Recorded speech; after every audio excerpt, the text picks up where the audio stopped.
Last year I resolved to let my happiness come from me, not depending upon anyone else. I'm gonna seek and do what I wanna do, run and fly away. And I'm gonna have a really, really fun day.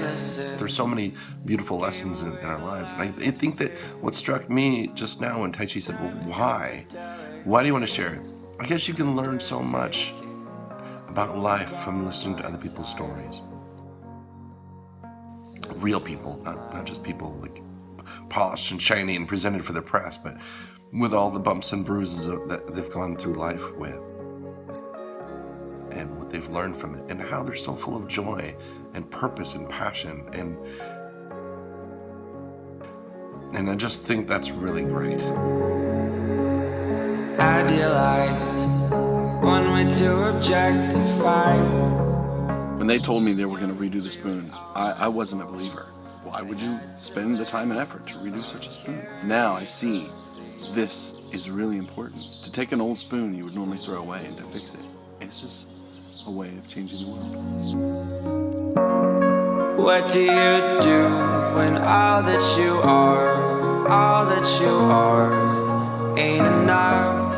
I want to start doing this. I have these weird, like, we call them God moments. Like, this, something happens, I have no explanation for it. Last night we were 7 hours from home and 7 hours from our destination, and I went to turn the key on, and nothing, electrically nothing. It's so unusual. I don't know what's happening. 3 times I tried, and it was nothing. No lights, nothing, which means there's no electrical.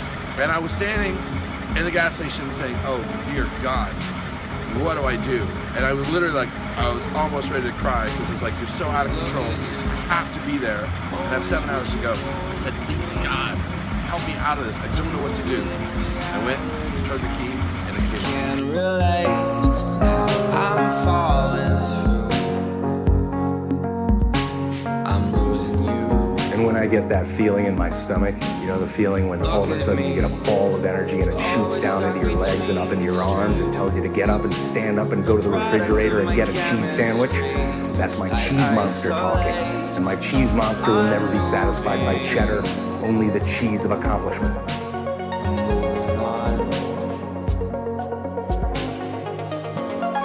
What do you do when all that you are? Okay, I stopped at a little shop and tried to buy a sandwich, but they didn't sell sandwiches. Who are you? But at the deli I bought bread, which they cut, All that you are. and salami, which they cut, Enough. and cheese, which they cut. And then I put them together to make a sandwich.